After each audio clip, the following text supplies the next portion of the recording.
الضالين. السلام عليكم ورحمة الله تعالى وبركاته. بسم الله الرحمن الرحيم. الحمد لله رب العالمين، والصلاة والسلام على أشرف الأنبياء والمرسلين سيدنا وحبيبنا وشفيعنا ومولانا محمد وعلى آله وصحبه أجمعين. ربنا لا علم لنا إلا ما علمتنا إنك أنت العليم الحكيم. رب اشرح لي صدري ويسر لي أمري واحلل عقدة من لساني يفقهوا قولي. أما بعد. بسم الله الرحمن الرحيم. قال المصنف رحمه الله تعالى: ونفعنا بعلوم في الدارين آمين. Bismillahirrahmanirrahim. Adabul muslim.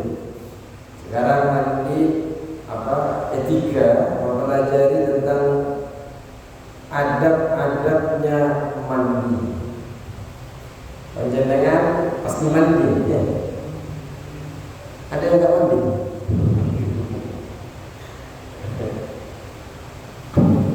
Benar ini? Adabul muslim.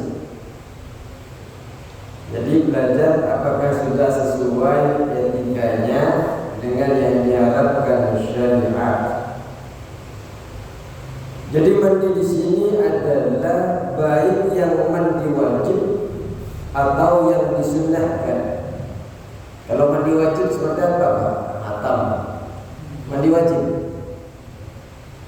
Ada? Mandi wajib seperti apa yang mandi wajib? Hafalnya cuma junub.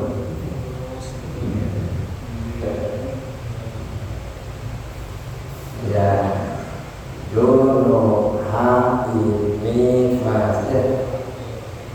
Tapi karena saya musnudkan aja karena beliau laki-laki, jawabnya hanya sekedar jono.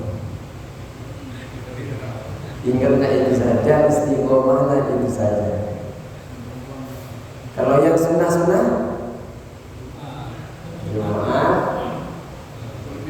Idul Fitri, Idul Adha, itu adalah sunnah-sunnah dan lain sebagainya banyak sekali.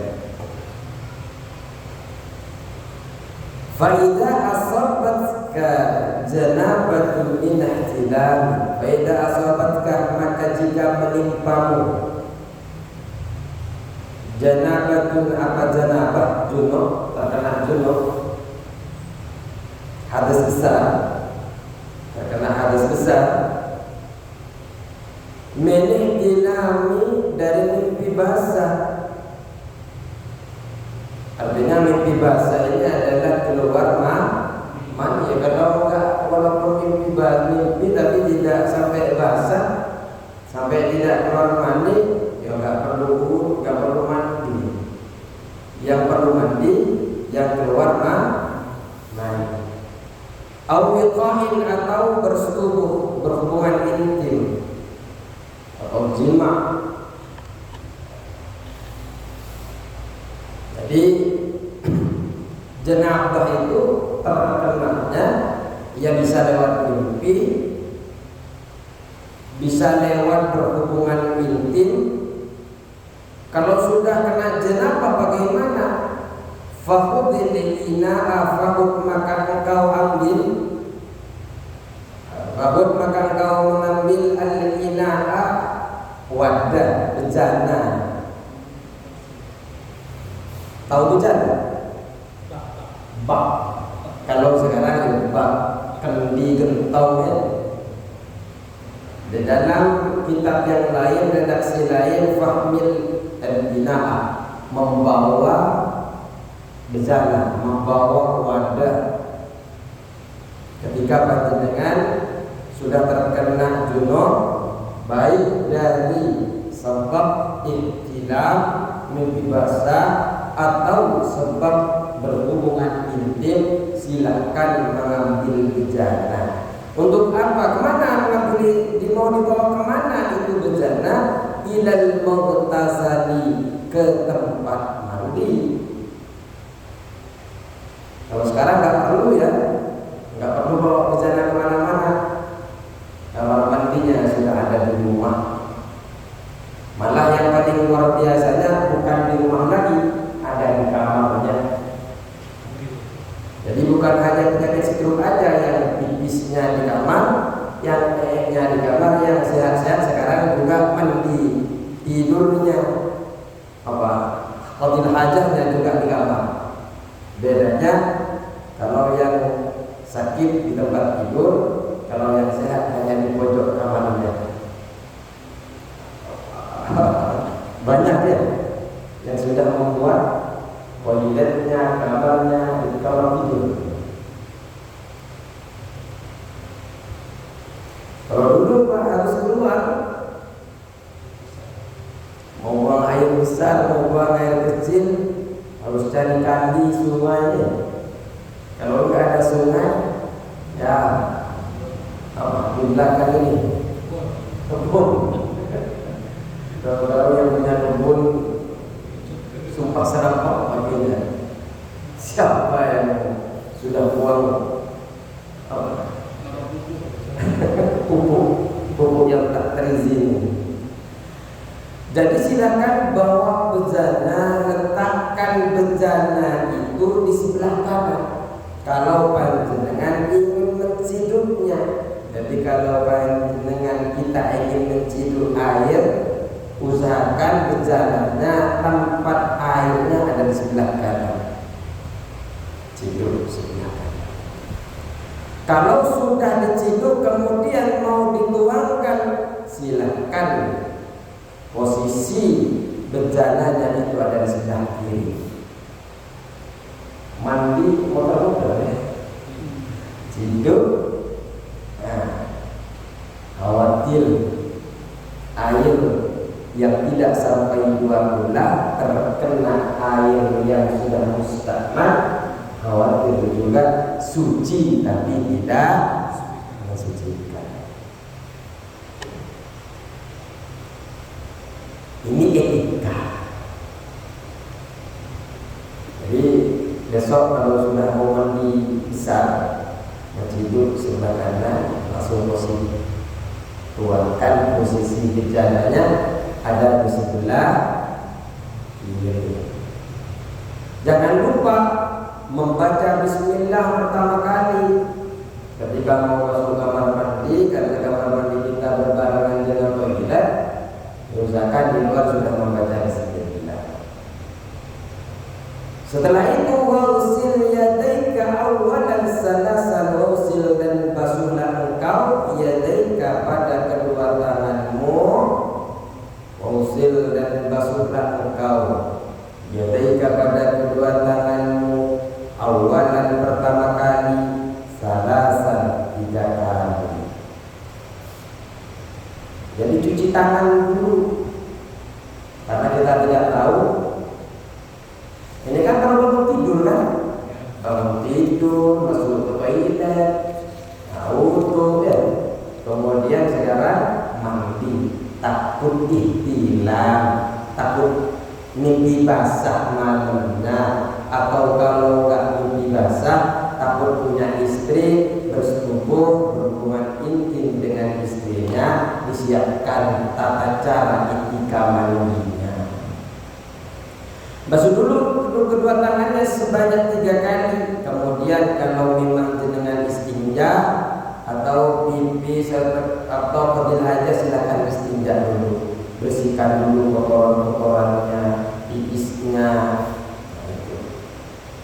Setelah itu wa'azin ma'ala badanika wa'azin, dan hilangkan ma'ala badanika apa yang ada atas badanmu, hilangkan apa yang ada di badan ini, apa yang ada di jasadnya hilangkan. Apa yang harus dihilangkan? Min khadarin, dari kotoran, kotorannya dihilangkan. Min khadarin, dari kotoran, hilangkan dari kotoran. Jadi cuci tangan dulu sebelum mandi, masih sebelum mandi cuci tangan. Kalau pipis istinja dulu ya. Kalau qadil hajah selesaikan dulu. Setelah itu apa yang ada di badan, kotorannya dibuang.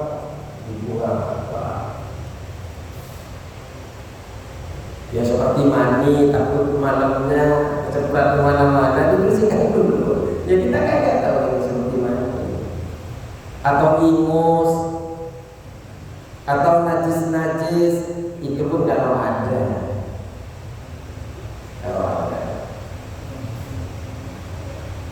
Setelah itu watawadda, dan berwuduklah engkau kama sabaqa, sebagaimana telah mendahului. Watawadda, dan berwuduklah engkau kama sabaqa, sebagaimana telah mendahului fi wudu'ika, di dalam wudukmu, lissolati, untuk sholat. Jadi silakan berwudu, Pak. Ini sebelum mandi, jadi wudu dulu sebelum mandi. Jadi silakan wudu sebagaimana yang telah berlalu, yang telah mendahului penjelasan ini di dalam wudu panjenengan untuk melaksanakan sholat. Majami'at da'awatin, beserta seluruh doa-doanya.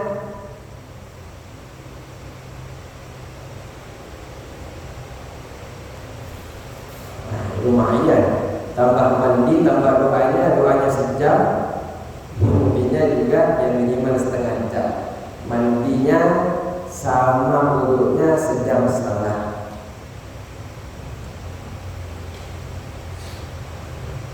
Wa akhir waslaqat maika, wa akhir, dan akhirkan, waslaqat maika, mengusap kedua kakimu. Jadi setelah wudu kemudian mandi, akhirkan mencuci kaki, membasuh kaki itu akhirkan. Jadi wudunya hanya sampai telinga, kakinya diakhirkan sampai selesai mandi. Kenapa? Kaila yadhi'an ma'u, agar tidak sia-sia airnya agar tidak sia-sia. Kaila yadhi'an ma'u, agar tidak sia-sia al-ma'u, apa air. Jadi airnya tidak sia-sia. Jadi kalau panjenengan mengusap kedua kakinya, kemudian meletakkan lagi kedua kakinya ke bumi, ke tanah, maka itu akan menyia-nyiakan air, karena harus mengusap lagi kalau sudah selesai. Ini kan dulu di tanah. Kalau sekarang kan kamar mandinya aja dengan bersihnya luar biasa. Karena keramik yang di kamar mandi dengan keramik yang di depan juga sudah sama bersih ya. Kalau di rumah-rumah itu. Jadi kalau bisa kakinya di belakang. Dan yang paling utama itu mendahulukan seluruh wudu atas mandi. Jadi wudu dulu baru mandi. Dan boleh panjenengan mengakhirkan seluruhnya wudu, boleh, atau sebagiannya wudu boleh. Jadi wudu pertama hanya sampai telinga, kakinya di belakang setelah mandi. Atau panjenengan kalau di dalam permasalahan wudu fardhiyah, untuk yang wajib menghilangkan hadas, itu di belakang, Pak, agar apa? Menghindari daripada perbedaan ulama. Kalau seumpamanya panjenengan ingin lepas dari perbedaan, ternyata wudunya wudu fardhiyah di belakang, kalau di depan adalah wudu sunnah. Kalau panjenengan tidak memperhitungkan perdebatan ulama, ya silakan wudu di awal. Tapi niatnya adalah nawaitul wudu'a di sunnah 15 usri. Saya niat wudu untuk mendapatkan kesunahan mandi. Nah, 3 bulan niat, Pak. Sama-sama diguyur juga ya. Sama-sama diguyur, silakan. Saya niat wudu untuk mendapatkan kesunahan mandi. Baik itu mandi wudu atau mandi sunnah, wudu dulu kalau ingin mendapatkan kesunahannya wudu. Tapi kalau wakada fi surat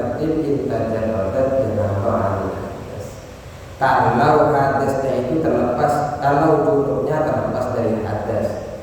Maksudnya kalau jenengan junub saja tapi tidak hadas, yang pakai niat tadi artinya jenengan mimpi basah lagi duduk, ya lagi duduk mimpi basah, kan duduk tidur juga nggak kena hadas. Kalau duduk atau mimpi basah. Kalau seumpamanya panjenengan hadas, maka bukan sunat wudhu lagi, tapi niat sebagaimana muqtadah dalam wudhu.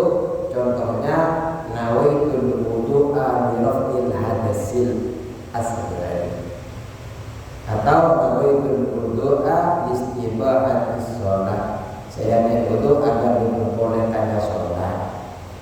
Kalau tadi jenengan mandi enggak nyentuh apa-apa, enggak ada yang membatalkan wudhu, enggak ada, hanya junub saja. Ya jenengan boleh saja, silakan sebelum mandi ya niat wudhu. Mau sunnah itu dapat kesunahan, hanya niatnya saja. Faidah farata minal wudu, maka jika selesai engkau minal wudu dari wudu, fasubban ma'a ala ra'sika, maka tuangkan engkau al-ma'a pada air ala ra'sika, atas kepala. Faidah farata, maka jika telah selesai minal wudu dari wudu, jika engkau sudah selesai wudu, fasubba, maka tuangkan engkau al-ma'a pada air ala rosi, ke atas kepalamu. Jadi kalau sudah selesai wudu, silahkan Pak tuangkan airnya ke kepala.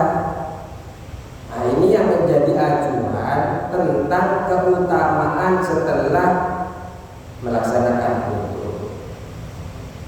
Tapi juga harus diperhatikan sama panjenengan, lipatan tubuh panjenengan. Kemudian lipatan banyak lipatan ya, banyak lipatan harus diperhatikan, lipatan-lipatannya diperhatikan. Kemudian di sela-sela kepalanya, walaupun di dalam kitab ibadah itu, kalau ihram itu tidak diperkenankan, takut rambutnya itu. Jadi kalau bisa jenengan, kalau dalam kitab ini walaupun ihram, tangannya ini di sela-sela rambutnya, tapi dengan cara lembut kalau panjenengan ihram. Jadi dengan cara memasukkan jari-jari yang 10 ini, kemudian meresapkan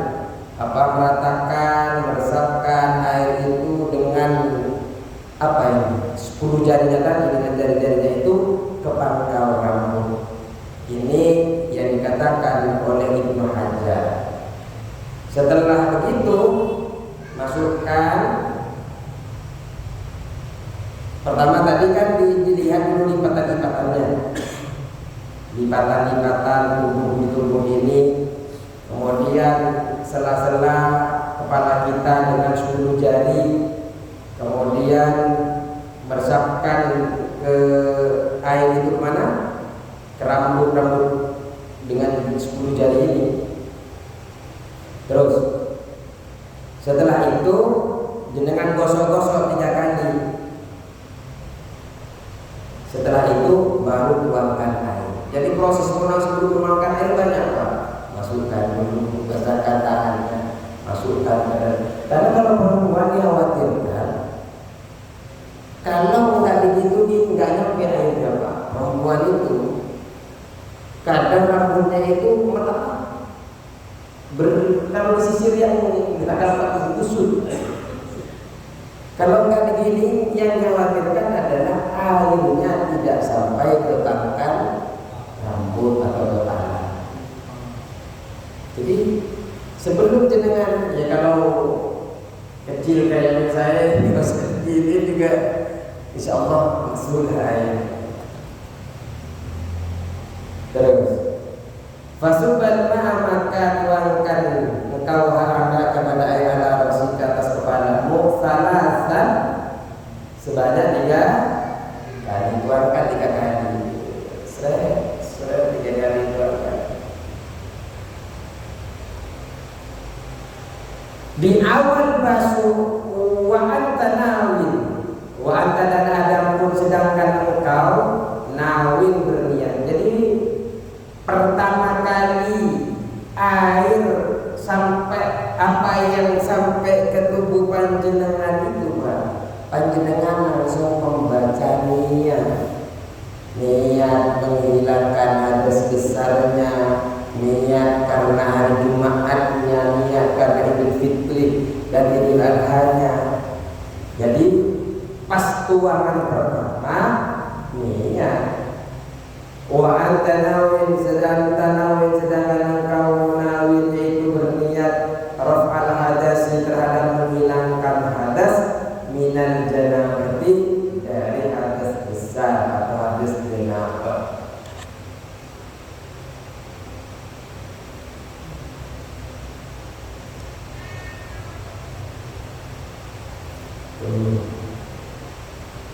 Jadi niatnya di awal basuhan pertama. Jadi tuakan pertama itu langsung niat. Jadi sebelum digosok-gosok itu jenengan, kalau tadi sebelum rambutnya digosok-gosok masukkan dulu tangannya ya. Tapi di sini siapa ya? Pak Adi dengan rambutnya sedikit panjang ya. Istrinya yang kasih tahu, Pak, gosok-gosok dulu.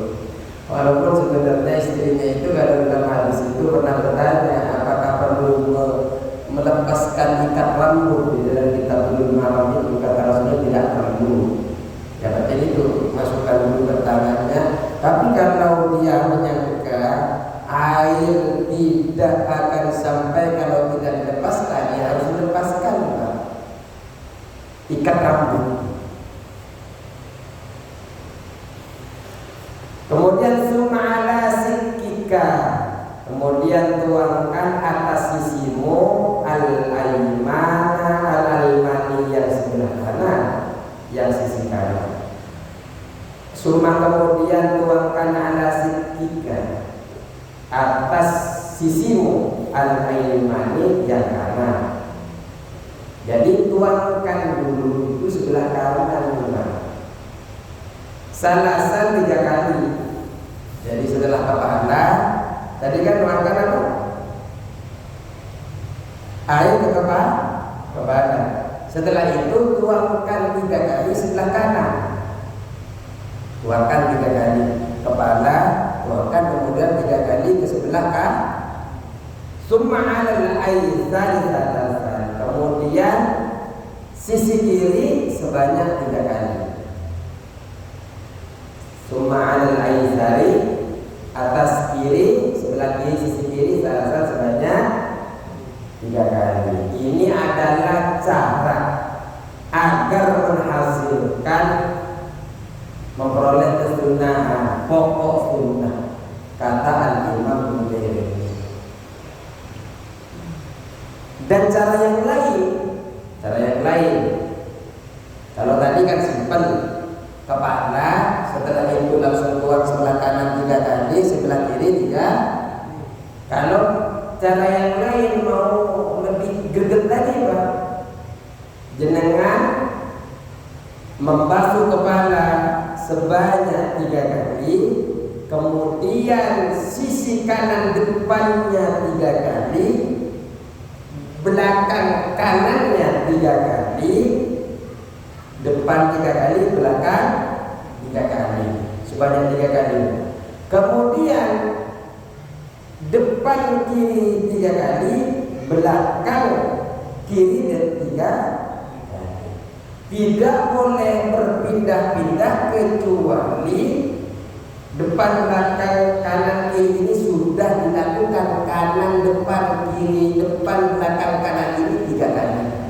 Jangan belum depannya 3 kali, belakangnya 3 kali, tidak boleh pindah ke sebelah kiri. Jadi basuh dulu 3 kali depan, basuh dulu 3 kali belakang 3 kali, baru pindah ke sebelah kiri, 3 kali depan, 3 kali kiri, tapak belakang kiri. Berarti jenengan menuang kali ini sekitar 12 ya? 12, 13 sama kepala. Ini masih permulaan ya?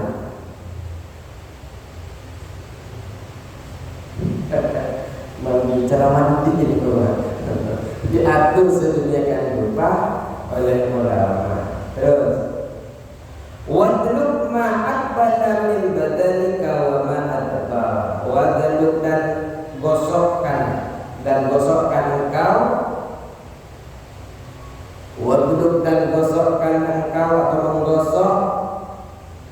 Ini menggosok bukan menggosok pakai setrika, menggosok anggota tubuh ya, pakai tangan. Wadluk dan menggosok engkau ma aqbala, apa yang menghadap min badanika dan dari tubuhmu, wa ma adbar dan apa yang membelakangimu. Digosok dari depan dulu baru membelakang. Digosok-gosok.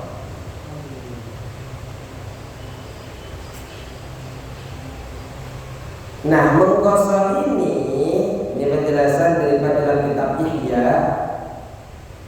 Menggosok ini dilakukan setelah sempurnanya sisi-sisi tadi, sisi kanan, sisi kanan depan, kanan belakang, kiri depan, kiri, sebanyak 3 kali.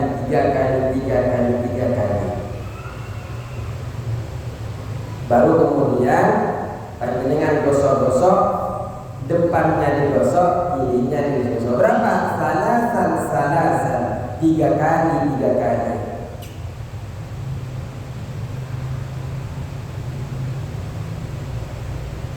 Kalau Ibnu Hajar dan As-Sarbini mengatakan paling sempurnanya membasuh dan menggosok,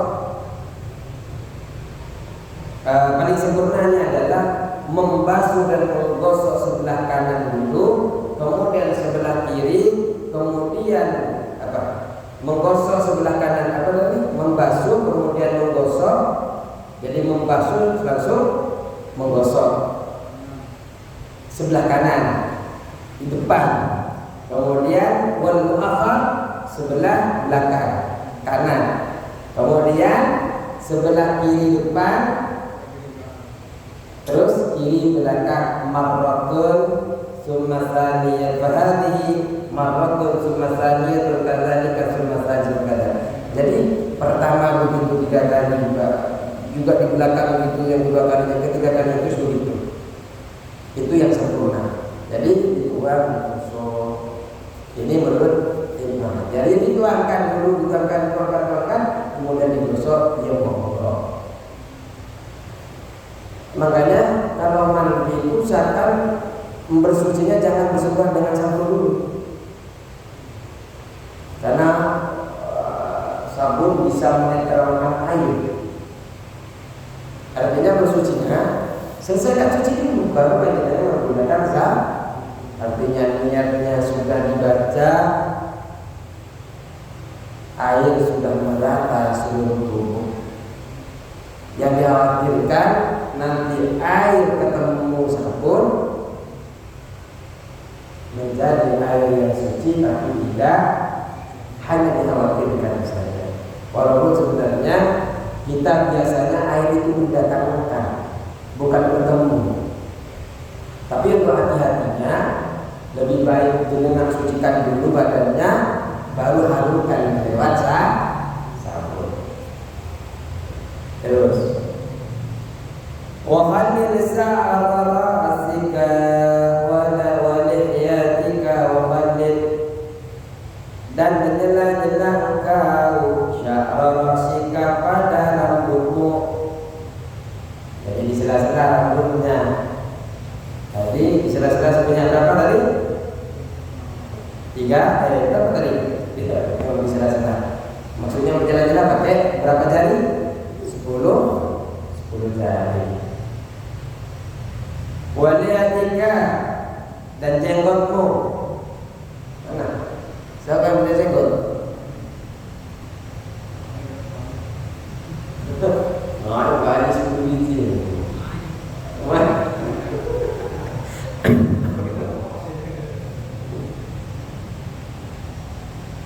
Baik jenggotnya atau rambutnya ini tipis ataupun tebal, tapi tidak wajib bagi perempuan itu menguraikan kepangannya, tidak wajib. Jika dia tahu bahwa air itu akan sampai kemana? Ke rambut, ke kepalanya.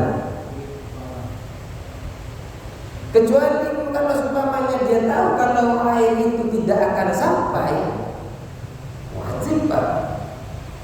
Artinya kan perempuan suka kepang, tapi malas buka kepangannya, kepang gimana? Iya kan? Dikuncir. Kalau dia tahu tidak lepas kuncirnya, kepangnya, iketannya bisa menyebabkan air tidak masuk, maka jadi wajib. Tapi kalau nyempet, kalau kata dia nyempet, ya nyempet, nggak usah dilepas. Terus, wa'usil ma'ila ma'atifil badani, wa'usil ma'adan, sampaikan engkau al-ma'a pada air bila ma'atifil badani, ila ma'atifi, kelipatan-lipatan, ma'atifil badani, kelipatan-lipatan badan tubuh. Jadi sampaikan air kelipatan-lipatannya Pak.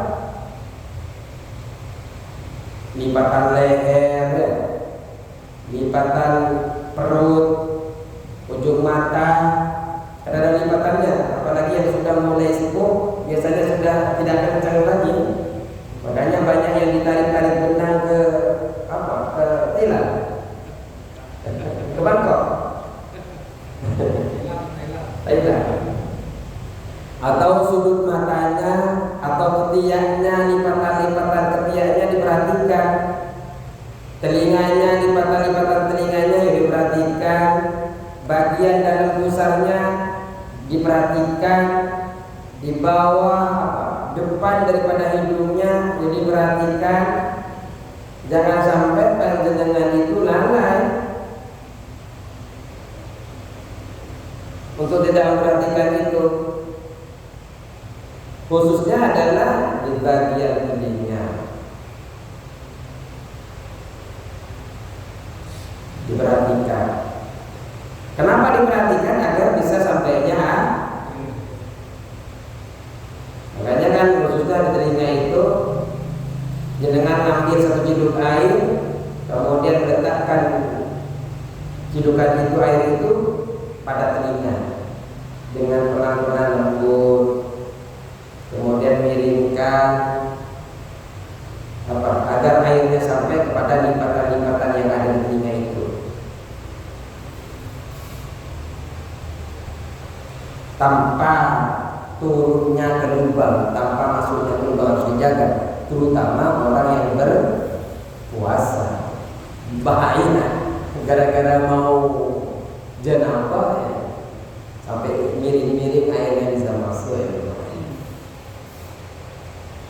Wa manabiti sya'ri ma khaffa minhu wa ma kazufa, dan tempat wa manabiti sya'ri, dan tempat wa manabiti sya'ri, dan tempat tumbuhnya rambut, ma khaffa, sesuatu yang tipis, minhu dari rambut, sa'run ini, wa ma kazufa, dan sesuatu, wa ma, dan sesuatu kasufa yang tebal atau rambut. Dari rambut ini apa ma?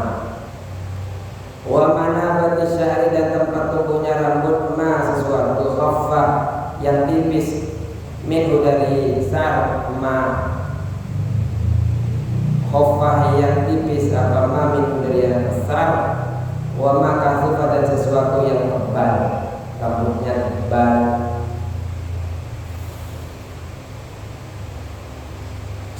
Bisa juga ya ke rambut yang tebal ataupun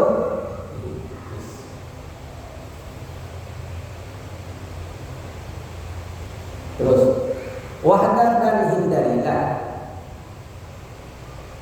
Wahdar dan waspadalah atau hindarilah engkau antamassa untuk menyentuh engkau antamassa untuk menyentuh engkau zakarka terhadap zakarmu penismu ba'dal wudu'i setelah wudu. Ya hati-hati kalau sudah niat awal tadi wudu, ya jangan main kemana-mana lagi tangannya Pak. Makanya dibasuh itu zakar sebelum berwudu kemudian menyiksa.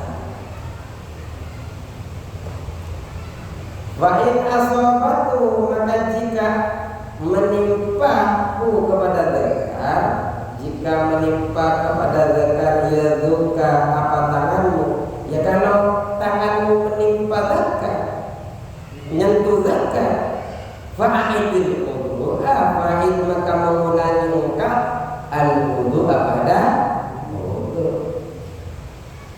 Jadi harus ada, jangan sampai jenengan menyentuh alat kelamin dan jenengan setelah melaksanakan wudu.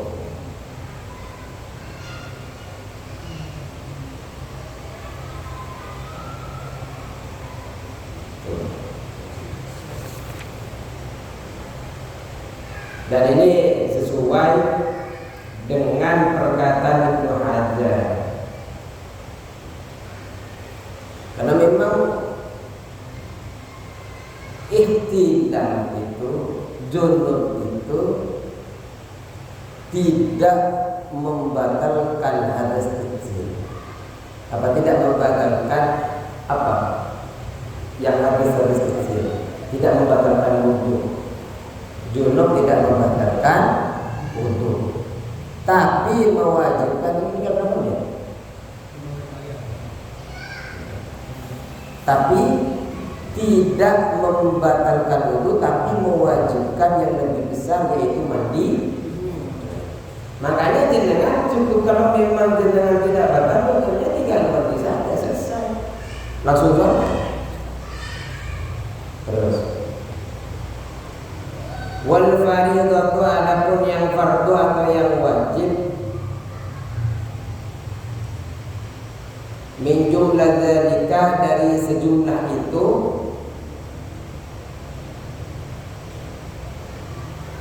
artinya kulli seluruhnya, semuanya.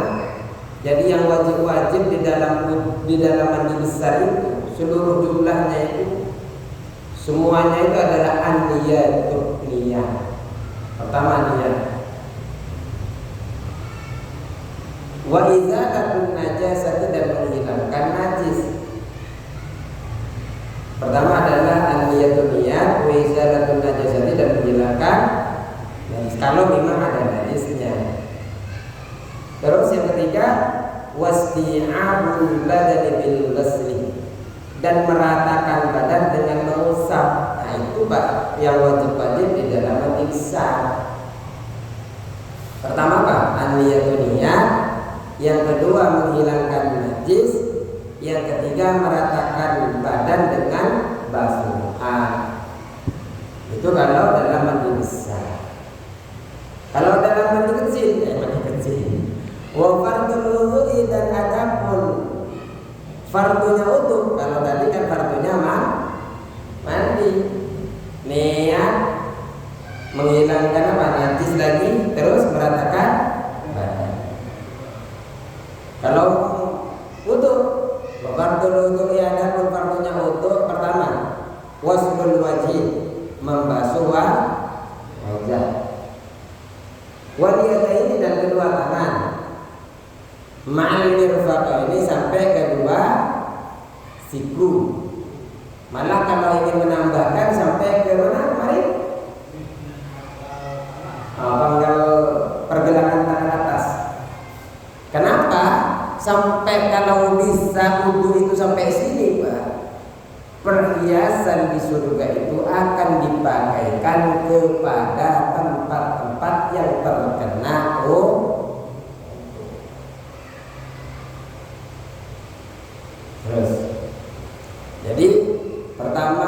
ghusl wajh, membasuh wajah. Kedua, wal yadaini, membasuh kedua tangan ma'al mirfaqaini, sampai kedua siku. Wa mashu ba'dir ra'si, dan mengusap sebagian kepala. Tadi mengusap kepala. Kemarin kita belajar cara mengusapnya di dunia, ditangan di pelipis, terus ditarik ke belakang, setelah itu tarik ke depan. Ini dihitung 1 kali. Maju mundur. Ya. Maju mundur. Dihitung 1 kali. Jadi 1, 2, terus 3. Tapi kayaknya jarang dipakai. Jangan pakai.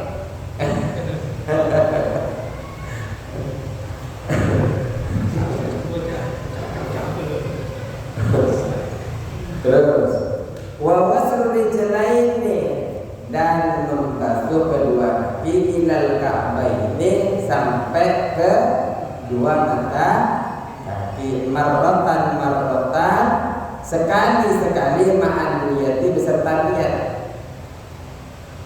Jadi memang harus niatin semua, Pak. Bukan niat itu cuma pertama kali. Pas mau niat saya membasuh tangan, niat saya semakin, niat saya harus didahulukan, terus dimunculkan. Kemudian tertib. Kalau kaki sampai kaki atas, ya sampai betis, dianjurkannya sampai betis, tapi wajibnya hanya sampai ke mata. Wa ma'ada, dan adapun perkara selain yang disebutkan, wa ma'ada dan adapun perkara yang selain yang disebutkan, sunanun mu'akkadatun, adalah sunnah-sunnah yang dikukuhkan. Yang tidak disebut ini sunnah telinga, ya 3 kali.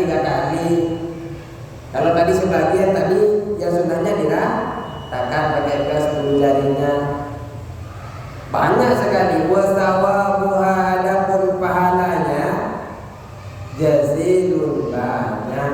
Kalau sunnah-sunnah itu dipraktekkan, pahalanya banyak, besar, pahala jazilun besar. Wal mutahawinu, adapun orang yang lengah terhadap sunnah, biha kepada sunnah ini, dengan sunnah, khasirun, yaitu orang yang rugi. Kalau nggak kerja sunnah, jenengan termasuk orang yang rugi. Bahkan juga huwa, adapun al-mutahawin, yang lengah, bahkan huwa, adapun al-mutahawin itu bi aslil faraidihi, dengan asal fardu-fardunya untuk mukhatirun, yaitu yang dikhawatirkan. Ada kemungkinan karena lengahnya jenengan terhadap yang sunnah-sunnah, khawatir dengan itu bisa merusak terhadap yang fardu-fardu. Kenapa? Fa innan nawafilah, maka sesungguhnya yang sunnah-sunnah itu jawabiru, penambang, lil faraidi, bagi yang fardu-fardu. Karena yang sunnah-sunnah itu untuk nambah yang fardu. Kalau yang sunnah-sunnah jenengan biarkan, khawatir bukan hanya tidak mendapatkan pahala-pahalanya, bahkan bisa merusak kepada yang fardu. Karena bisa saja jenengan tidak hati-hati, Pak, pasungkak. Karena ngambil yang wajib-wajib saja, padahal kita nggak dijaga, bisa saja bisa merusak karena tidak sampainya air, tidak menyela-nyela dan sebagainya, ya. Akhirnya air tidak sampai. Jenengan sudah nggak dapat sunnah-sunnahnya, malah bisa merusak kepada yang fardu. Kenapa? Karena sunnah itu